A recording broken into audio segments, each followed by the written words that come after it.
Hello there my dear friends, and welcome back to another very exciting Star Wars video. So today we are talking about Star Wars Starfighter, the 2027 Shawn Levy movie set 5 years after episode 9, and today we have a couple of interesting tidbits. They've confirmed the movie is currently filming ocean scenes in the Mediterranean Sea, just off of Sardinia, a beautiful sunny Italian location that might hint at a return to Naboo. There were several Italian locations used in the prequel trilogy, and even though Sardinia was not one of them, the Mediterranean aesthetic does look very Naboo-esque. And I do just want to specify for my non-European friends, the Mediterranean is much bigger than you think. Just because the movie is being filmed in the same country as the locations used for Naboo, doesn't mean it's 100% going to be Naboo. And just to give you a rough idea of the distance between the locations, Lake Como, which was used in Attack of the Clones, is over 400 miles away from the Starfighter location. So I'm not going to jump the gun and assume it is Naboo, because keep in mind,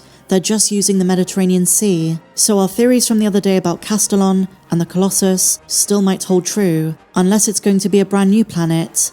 Nonetheless, I'm just happy they're using such a beautiful location. I'm sure the movie's going to look amazing.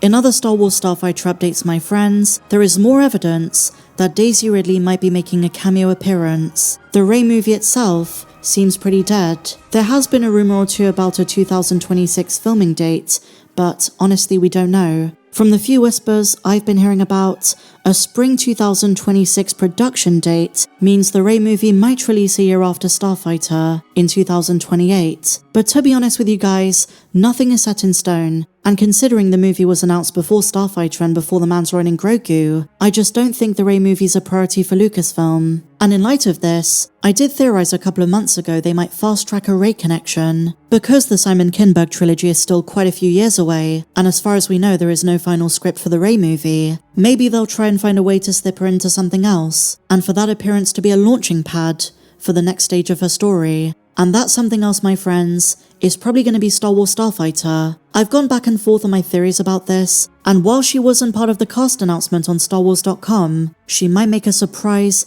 cameo appearance. In light of what we know about the current filming locations, Daisy Ridley was spotted in Italy. On Instagram, she posted about an Italy summer trip just a couple of days ago. It could just be a coincidence, she might be there for unrelated reasons, but her hair length is back to the length of Rey's hair. And one of the so-called scoopers on the block seems to agree, and they posted on Twitter that they seem to have heard that Rey is going to be in Starfighter. This is all hearsay, it's taking a little bit of this and a little bit of that, but it is a crazy coincidence, don't you think? They're filming in Italy at the moment, and Daisy Ridley shows up. In a different part of the country, mind you, but I'm starting to lean towards the idea that she might be there to film a couple of scenes. And I have to say, just out of morbid curiosity, I wonder what a Shawn Levy version of Rey is going to be like. I know to some Star Wars fans this seems like a nightmare scenario, but I think it's time to acknowledge that Rey might be back sooner than you think. To be honest with you guys, I'm a little bit worried. As much as I think Daisy Ridley is great, her passion for the franchise is great, I'm not the biggest Rey fan, and I was hoping Starfighter as a standalone was going to give us a different angle of this part of the timeline in the sequel trilogy. In some ways I was hoping we were going to avoid Rey. To my mind, Poe Dameron makes way more sense. In a Starfighter movie, are you kidding me? That's got Poe Dameron written all over it. But they should move on to new characters for the upcoming films. When they're pushing forward into the post-Episode 9 world, they should give us brand new characters, which I think is what they're doing for Starfighter, but for a lot of fans, a lot of that can be undone if the focus then shifts back to sequel characters. What I've always maintained is that if you're going to do more Rey, if you're going to do more Finn, if you're going to do more Poe, you've got to write them differently to the way J.J. Abrams and Ryan Johnson did. Give us a different take on them. Give characters like Finn their due and proper. Show us some of Rey's hurdles and growing pains as a Jedi Master. It's a really tough time to build a new Jedi Academy, so in many ways, continue their stories but start from scratch. The problem with Starfighter is I don't know if Shawn Levy is the right person to do that. His signature style of movie making is not going to give you a sophisticated Rey. But then again, if she's only a cameo, it doesn't even matter. She could just appear looking badass and saves the day. But I was doing my research for this video, and I covered it a few years ago at the time, but it dawned on me today just how long Shawn Levy's been working on this film. He was brainstorming and knocking around ideas back in 2021. I remember there were rumors in 2023 that it was going to be sequel trilogy based, and there were some rumblings about Kylo Ren, maybe a backstory, maybe Ben Solo's ghost after his episode 9 death. But even back then, Shawn Levy was very passionate about it. He said he wanted to bring his heart, humour, and sense of wonder to his Star Wars project. He wants it to be his love letter to Star Wars. I think Ryan Gosling, for one thing, was a very good choice. I'm extremely encouraged by most things we've heard, but he's one of those people who can very easily go a bit too far with the wit. So bringing it back to the Rey conversation, I imagine emotionally accessible, very human, there might be some lively chemistry between her character and Ryan Gosling's character, but when it comes to tackling the Force, I really can't imagine what Levy might do with that. It just depends on what he's going for, but he seems very confident this movie is going to be everything that Star Wars fans want, and it's just great to see a Star Wars movie that's been announced go into production. So I'm giving him the benefit of the doubt. Rey or not, I hope it's a fun movie.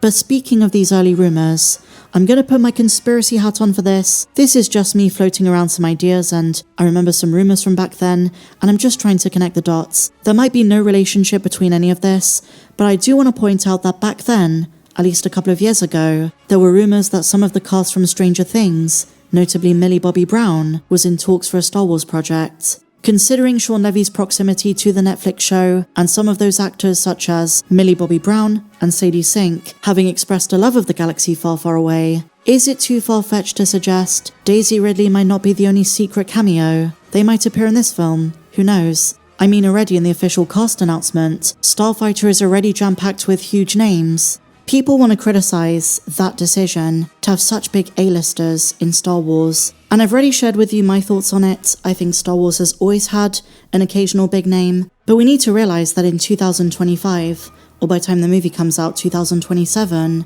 pop culture is rapidly ever-changing, faster than it ever has before, and I don't know if you guys have noticed this, but in the last few years, Star Wars has really been dragging behind. There was a huge surge when Mando was really big 4 or 5 years ago, but now, no one's really talking about it. With names like Ryan Gosling, you're getting cinema goers who might be out of the loop back into Star Wars for the first time in maybe decades. I have friends who call themselves Star Wars fans who didn't even go to see Episode 9. And for those fans where Rise was the last film they've seen, Starfighter could be a very big deal. And maybe that's where Lucasfilm is coming from if they decide to do the Rey thing.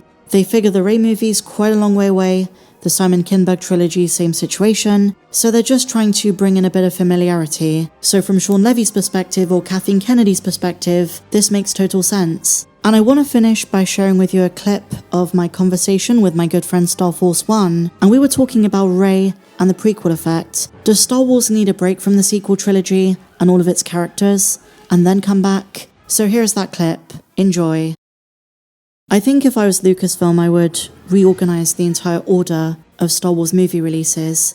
So I would start with Starfighter, then do Mando and Grogu, then Dave Filoni's movie. That gives enough time between Ahsoka Season 2 and his film to be excited. Then I do James Mangold's Dawn of the Jedi, and then the Simon Kinberg trilogy and the Rey film. I 100% agree with that order, just to even try and attempt to give Rey the prequel effect.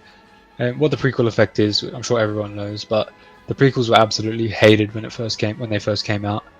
But over time, with prequel memes starting to bring that back into favor with the Clone Wars, there was time for people to stew on it and realize, wow, these weren't too bad, and for the people who watched them to actually grow up. Put as much time as possible between the release, which was shambolic, and now to give it the best chance. So I fully agree with that. It's interesting you mention that because I'm guilty as charged. I was at a concert when the Rise of Skywalker trailer dropped, and that's when I really started to get back into Star Wars after the way The Last Jedi made us feel. So I started scrolling through different Star Wars pages, and there was a good few months between the trailer and the final movie where I was super into prequel memes. Even at Christmas, you know, the one that's "'Tis the season" then. I just loved it. I was already a prequel fan, but I think any prequel fan loves this silliness of those films.